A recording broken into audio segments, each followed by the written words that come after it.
Mga kapuso, nandito na po tayo sa episode 75 ng Magandang Dilag Araw ng Lunes, October 9, 2023. Talaga nga na mga binabastos itong si Gigi, no, nung photographer, pati yung dalawa niya assistant.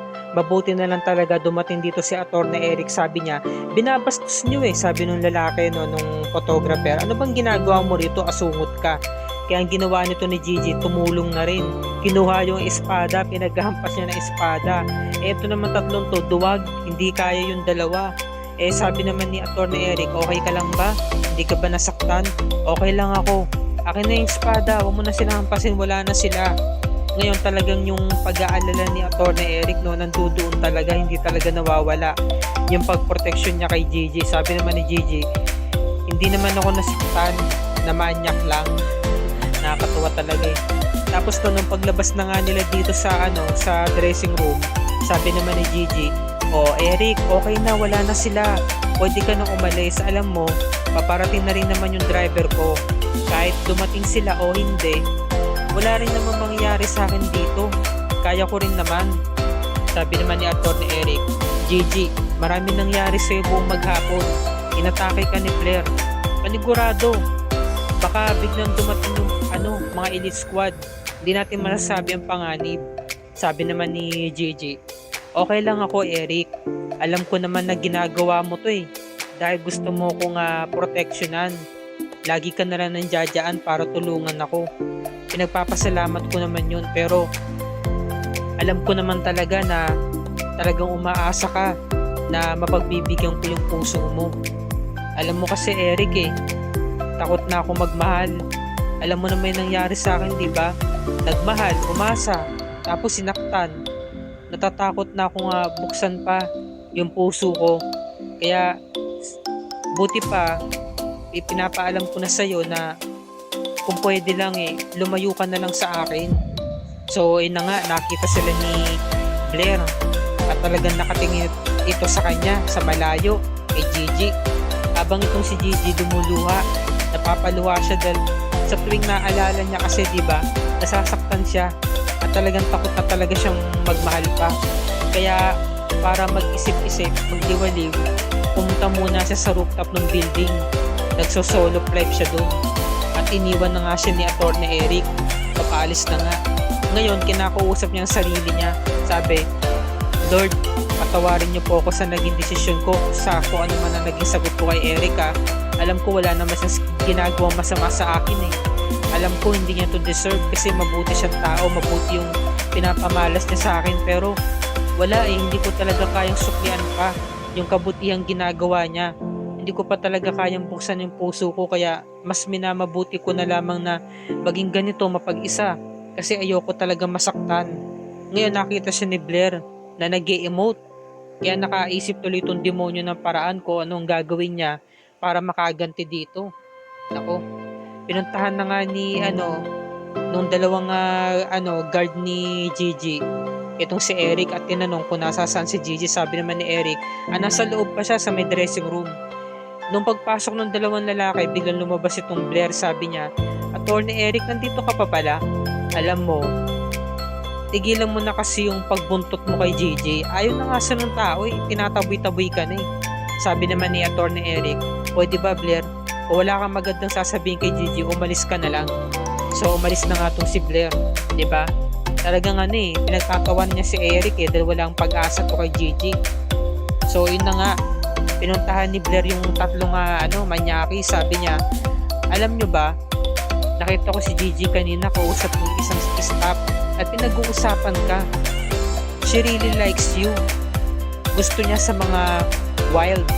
Alam mo, tahimik lang yun pero nasa loob ang kulunong. Gusto ka niya. Ikaw ang pinag-uusapan niya." Talaga ba, Blair? Oo. Yun pa naman tao niya. Gusto niya yung mga wild. Yung mga wild fan ba? Tama-tama, nasa rooftop siya. Pwede mo na siyang puntahan ngayon. Talagang magte-treasure kayong dalawa." Sabi naman ni nung photographer, "Thanks, Blair, kasi binigyan siya ng ideya no?" Nagpapasalamat pa kasi binigyan talaga siya ng opportunity para mapuntahan nga itong si Gigi. Masolo niya na talaga ng tuluyan. Gagawan talaga siya ng masama. at kasama yung kanyang dalawang assistant. Talagang napaka-demonyo ng pag-iisip nito, no? Gagawin ng lahat para makaganti lamang kay Gigi. Samantalang tong si Attorney Eric, sasakay na nga siya ng sasakyan niya, biglang dumating yung dalawang bodyguards ni Gigi. Sabi, wala siya sa convention area eh. Wala rin siya sa photoshoot. Wala rin siya sa dressing room. Saan kaya siya nagpunta? Sabi naman ni Attorney Eric, ba't anong problema? Hindi ko kasi namin mahanap si Gigi, Attorney Eric. Sabi naman ni Attorney Eric, mabuti pa, ako maghahanap sa 19 hanggang 20th floor. Kayo naman sa ground floor hanggang sa taas. Sige na, maghanap na tayo. Sige po. Yun nga, nagtulong-tulong na nga sila para hanapin itong si Gigi kasi nawawala ito. Hindi nila mahanap, hindi nila alam, nasa rooftop pala, diba? So, kinabahan na si Eric. Alis na nga sana siya kasi kinakausap niya ang sarili niya sa isipan eh. Sabi niya sa isipan niya, Eric, huwag ka nang umasa. Nagtabuyan ka na nga, diba? Magtira ka naman ng kaunting pride para sa sarili mo. Huwag mo na siyang balikan. Yun nga, nalaman niya sa mga bodyguards ito ni Gigi na nawawala siya. Kaya pinuntahan niya ulit sa loob. Ngayon, ito namang si Gigi, nakita niya na na-deadbat yung cellphone niya at pinuntahan na nga siya ng tatlo. Gigi, sabi ni Gigi, no, kayo na naman. Hindi ba talaga kayo tumitigil? Mga manyak talaga kayo. Talagang binabastos siya, sabi, naku, kunwari ka pa. Ganyan ba talaga personality mo? Yung tahimik pero simpleng pakipot. Pakipot ka pa pero gusto mo rin naman eh. Alam ko naman na gusto mo tong gantong area, yung outside fun, 'di ba? Outdoor, sabi niya. So yun na nga, nabastos na nga siya. At ito na nga si Eric, nagmamadali na. Nagkaroon talaga siya ng hinala na baka nasa rooftop itong si Gigi. Kaya hinahanap niya yung elevator. Ito namang si Gigi, sabi niya, tumigil kayo. I don't like you, sabi niya. Sumakay na nga tong si Eric. Sabi nung lalaki, kinuha si Gigi. No? Umalis na si Gigi, sabi ni Gigi, pag sinabi kong I don't like you, I don't like you. No. Tapos ito namang si Blair, tumatawag kina Allison sa kay Riley para ibalita na ginawa niya na masamang plano itong si Gigi. Diba? Magagahasa, mapapahamak. Kaya tuwang-tuwa itong si Allison, sabi niya, nararapat na yan kay Gigi, no? Dapat lang talaga mawala na siya sa mundong to.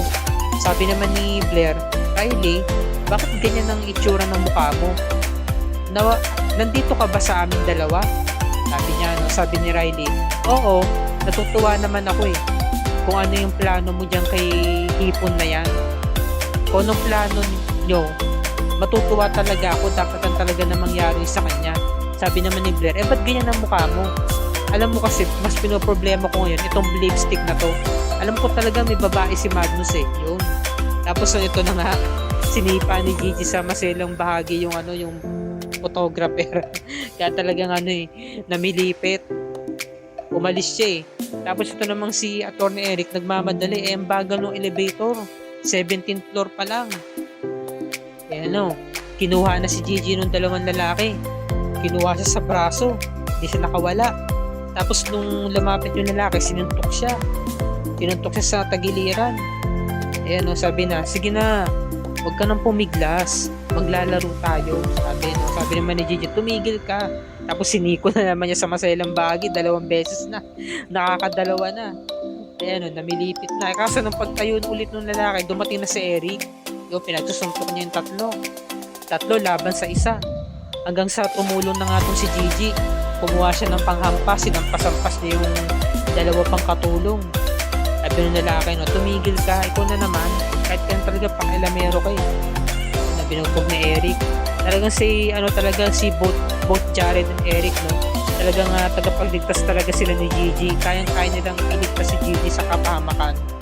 Tapos ito namang si Blair, sabi niya, diba, yan yung brand ng lipstick na gamit mo, Allison?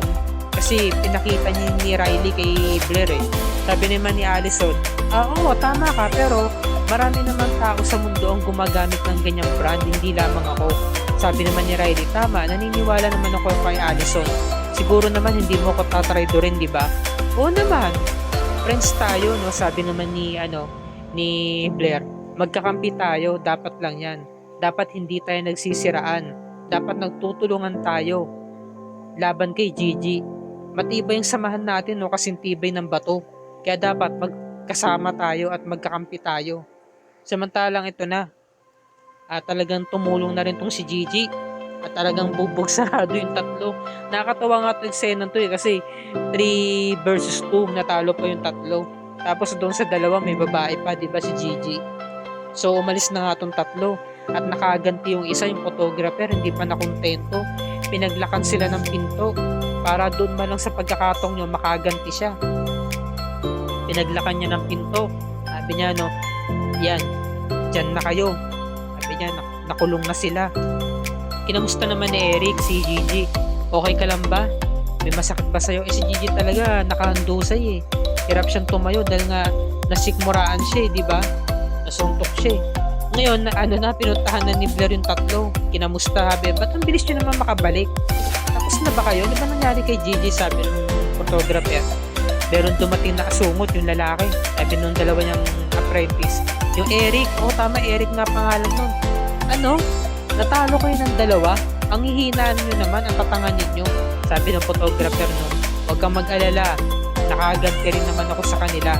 Pinagsaran ko sila ng pinto, nakalak sila doon. Doon na sila mag-i-stay buong magdamag. Bahala na sila doon. Wala na kasi ibang tao doon sa loob ng building, kundi sila na lang, eh. Diba? So ito na nga, nalaman na nga ni Blair na nakakulong na nga yung dalawa doon. Natrap nga sila. Yung isang lalaki, yung photographer, pinagdiskitahan si Blair. 'Di ba? Nagiinit. Sabi naman ni Blair, no, yak, mga manyak, wala akong pakialam sa inyo. Huwag niyo akong pagdiskitahan. Umalis na nga siya. Tapos yung dalawang bodyguard si Gigi, hinahanap talaga siya. Hindi siya makita. Sabi niya, hindi ko mahanap si Ma'am Gigi. Baka alam ni attorney. Tawagan nga natin. So ito na. Sabi naman ni Gigi, lagi ka na lang nandiyan para proteksyonan ako kahit anong mangyari. Maraming salamat, ha. Talaga nagpapasalamat talaga siya kay Eric, no? Dito talaga nakita ni Gigi yung halaga ni Eric. Kaya siguro mapagbibigyan niya na ito, naligawan siya. Diba? Bubuksan niya na siguro yung kanyang puso para kay Eric. So ito naman, dahil tinake advantage ito ni Eric itong pagkakataong ito, kaya hahalikan niya na si Gigi. Yun nga lang, alam ko talagang hindi matutuloy, eh. Buudlot. Kasi si Gigi na mismo yung umayaw, sabi niya, tara na, uwi na tayo. Abutan na tayo ng gabi. Gusto ko na rin umuwi. Talagang panira ng moment kung si Gigi, okay na sana, eh. Mahalikan na nga siya ni Atty. Eric, eh. Kaso siya patong umayaw. Diba? Kasi alam niya kapag may nangyari, baka nga maging sila na sa araw na to. Ayun nga, nung papaalis na nga sila, inayo na nga ni Atty. Eric itong si Gigi para alalayan na nalaman nila na nakalak yung pinto. Inihila ni Eric, sabi niya nakalak yata. So sinubukan naman ni Gigi, sabi ni Gigi, tulungan nyo kami, pagbuksan nyo kami ng pinto. Nagsisigaw na siya. Nako, natrap na sila dito sa rooftop ng building. Chinek naman ni Atty. Eric yung cellphone niya. Sabi niya, naku, nasira pala yung phone ko sa pakikipagbuno kanina. So, sinubukan na rin ni Gigi na kunin yung phone niya. Naalala niya nga pala, dead bat yung cellphone niya, nalobat kanina. So, wala na silang contact. Diba? Talagang mga teleserye talaga ng Pinoy. Pag hindi nalobat, nasira ang cellphone. Pag hindi nasira ang cellphone, nawawala. Ito namang si Blair, talagang tumatawag siya. At pinaalam niya kay Magnus na natrap nga itong si Gigi kasama si Atty. Eric sa rooftop ng building. Wala na rin daw stop doon. Kaya pagkakataon niya na ito para sugurin sina Gigi at ipapatay sa mga tauhan niya. Diba? So ito yung mga magaganap bukas sa episode 76, mga kapuso. Makaligtas kaya sa bigit ng kamatayan itong sina Gigi saka si Atty. Eric at saka yung dalawa niyang bodyguards. Dahil 4 sila laban sa mga tauhan ni Magnus. Dumating na nga at nandun din si Blair para makibalita kung tuluyan bang mapapatay ng mga tauhan ni Magnus itong sina Atty. Eric saka si Gigi. Dahil dami siya dito. No? Sana makatakas sila. Sana makapagtago sila. Dahil nadatnan sila ng mga tauhan ni Magnus, eh. So, yan yung mga magaganap bukas, mga kapuso. Yan ang dapat natin pakatutukan. Kaya wag natin itong palalagpasin. At kung bago ka pa lamang sa aking channel, please like and share this video on your social media platforms. I-hit mo na rin ang subscribe at notification bell icon para lagi ka updated sa mga episodes ng Magandang Dilag and other GMA shows tulad nito. Happy viewing mga kapuso, maraming salamat sa inyong panonood and God bless us all.